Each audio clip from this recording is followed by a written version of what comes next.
तो 20 मिनट में तकरीबन कितना ब्लड ये सक कर लेगी, कितना खून चूस लेगी ये?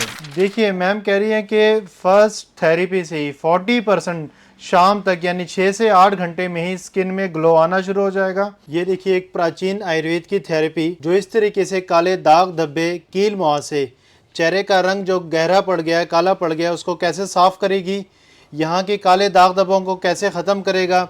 एक सदियों पुरानी थेरेपी जिसको लीच थेरेपी बोलते हैं हम, ये एक कीड़ा जो इस सारे गंदे खून को किस तरीके से चूसेगा, किस तरीके से इसको चेहरे को डिटॉक्स करेगा, जो ये काले दाग धब्बे बन चुके हैं इनको कैसे साफ करेगा, ये आप जानेंगे। हमारे साथ जुड़े हैं डॉक्टर निशा जो लीच थेरेपी एक्सपर्ट हैं, वो हमें एक्सप्लेन करेंगे कि ये थेरेपी कैसी दी जाती है, थेरेपी कैसे काम करती है और स्किन को कैसे डिटॉक्स करती है ये थेरेपी। सबसे पहले हमें एक जैसे अगर हम इस फेस पे लगा रहे हैं, इसको हमें अच्छे से वॉश करना पड़ेगा, इसको ड्राई कराना पड़ेगा।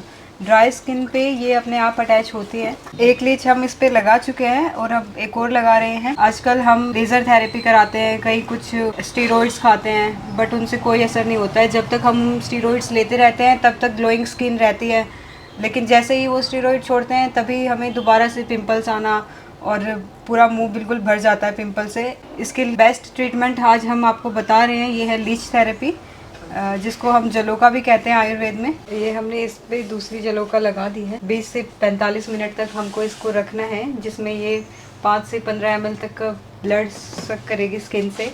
जो इसका सलाइवा होता है वो बहुत ही फ़ायदेमंद होता है। उसमें 100 से भी ज़्यादा बायो एक्टिव एंजाइम्स पाए जाते हैं, जिसमें से हेरोडिन, कैलिन, हिस्टामिन फ़ायदेमंद है, जो एंटी कोगुलेंट होते हैं, एंटी इन्फ्लेमेटरी होते हैं। जो ये ब्लड सर्कुलेशन है वो प्रॉपर तरीके से हमारे फेस तक नहीं आ पा रहा है, इसलिए जो ये लीचेस होती है ये इसको अनप्योर ब्लड को सक करेगी और उसके बाद जो प्योरीफाइड ब्लड आएगा स्किन पे दिखेगा और जो इनकी स्किन है वो ग्लोइंग हो जाएगी, सारे कील वहाँ से दूर हो जाएंगे, कोई छाई, कोई ब्लैकनेस, कुछ नहीं रहेगा। तो आप ये कह रहे हैं कि ये यहाँ ब्लड सर्कुलेशन डेवलप होके जो अनप्योरीफाइड ब्लड है वो ये सक कर लेगी, जो गंदा खून है ये अपने अंदर ले लेगी और इसका जो सलाइवा है वो हमारे जो बाकी ब्लड है उसमें मिल के ब्लड को प्योरीफायर कर देगा। और जब ये थेरेपी चलेगी तो इसके साथ साथ ये कील मुहासे तो हटेंगे ही, आप कह रहे हैं इसमें चेहरे का रंग भी निखर आएगा, स्किन भी ग्लो हो जाएगी। तो ये जो है कितनी थेरेपीज लेनी चाहिए पेशेंट को, कितनी बार करवाना चाहिए? 7 सिटिंग्स आपको लेनी चाहिए। उसके बाद आपको ऐसा ड्रामेटिक रिजल्ट्स आपको दिखेंगे जो आप सोच भी नहीं सकते। तो जो एक बार इन्होंने आज ये लीच थेरेपी ली, जो जलोका आपने लगाई है, ये कितने दिन बाद दोबारा हम लगाएंगे इस पेशेंट को? आफ्टर 7 डेज हम इस पेशेंट को जलोका दोबारा लगाएंगे। तो कई जगह मैम जिस तरह सेम जलोका लगाई जाती है पेशेंट के मुंह पे, जिस तरह आज हमने यही जलोका लगाई, तो क्या हमें यही जलोका दोबारा 7 दिन बाद पेशेंट को लगानी? ये क्या तरीका होता है, किस तरीके से करेंगे? काफ़ी जगह ये सेम जलोका इस पेशेंट की, जैसे इन्होंने है इनकी ये 2 लीच एक बॉक्स के अंदर बंद करके रख देते हैं, पर हम ऐसा नहीं करेंगे।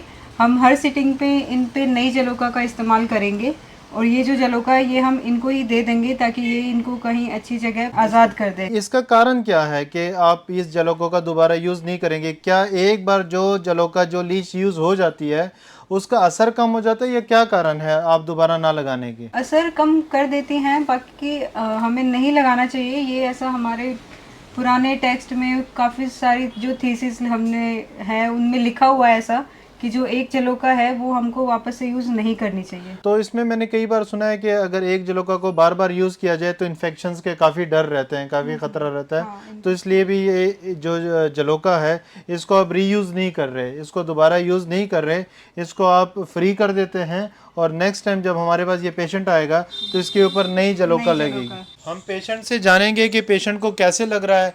ये थेरेपी लेते वक्त पेशेंट को कोई तकलीफ़ तो नहीं होती? तो आपने जो ये थेरेपी ली आपको कोई तकलीफ तो नहीं हुई? नहीं सर। किसी प्रकार का दर्द, कोई चुभन, कोई परेशानी, कोई एलर्जी? जैसे चींटी काटती है वैसे हो रहा चुभन बस। इस एरिया में आपको खुजली तो नहीं हो रही है? नहीं मैम। तो 20 मिनट में तकरीबन कितना ब्लड ये सक कर लेगी, कितना खून चूस लेगी ये? 5 से 15 ml तक का ब्लड ये सक कर लेती हैं। 5 से 15 ml तक का, ठीक है। और उसके बाद इस पेशेंट को क्या फर्स्ट सिटिंग में कुछ आराम दिखना शुरू होगा? दिखना स्टार्ट तो हो जाएगा। 40% तक जो इनको अपनी स्किन है वो आज शाम से ही इनको फील होने लगेगा कि हाँ काफ़ी ग्लोइंग लग रही है उनको। देखिए मैम कह रही है कि फर्स्ट थेरेपी से ही 40% शाम तक यानी 6 से 8 घंटे में ही स्किन में ग्लो आना शुरू हो जाएगा। जो गहरे दाग धब्बे हैं वो कम होना शुरू हो जाएंगे। और जिस तरीके से ये 6 से 7 सिटिंग्स लेंगे तो इनके चेहरे पे जितने निशान आप देख रहे हैं ऑलमोस्ट वो निशान गायब हो जाएंगे, चेहरा साफ हो जाएगा। मैम ये ऐसा भी है कि कुछ लोगों को लगाना चाहिए, कुछ को नहीं लगाना चाहिए, किसी को भी हम लगा सकते हैं? नहीं नहीं, ऐसा नहीं है, हर किसी को नहीं लगा सकते हैं। जो एनेमिक पेशेंट होते हैं जिनमें खून की बहुत कमी होती है उन पेशेंट्स को हमें नहीं लगाना है। बच्चों को और ज़्यादा बड़ी एज के लोगों को, जैसे ओल्ड एज आ जाती है, उसमें हमें इसका इस्तेमाल नहीं करना है। कोई अगर स्किन डिजीज़ है जैसे HIV हो गया या फिर डायबिटीज़ वगैरह, उन पेशेंट्स पे भी नहीं लगानी चाहिए। जिस तरह मैम बता रही, जिनको खून की कमी हो उनको नहीं लगाना चाहिए। जिनकी उम्र बहुत ज़्यादा हो, 70-80 साल हो, उनमें भी कोशिश करें कि ना लगाई जाए। प्रेगनेंसी में नहीं लगाना चाहिए। छोटे जो बच्चे होते हैं 5, 7, 8, 10 साल के, उनको नहीं लगाना चाहिए। जिनकी शुगर बहुत ज़्यादा बढ़ गई हो उनको नहीं लगाना चाहिए। और जिनको इन्फेक्शंस हो, HIV जैसे या VDRL जैसे इन्फेक्शंस हो, उनको नहीं लगाना चाहिए।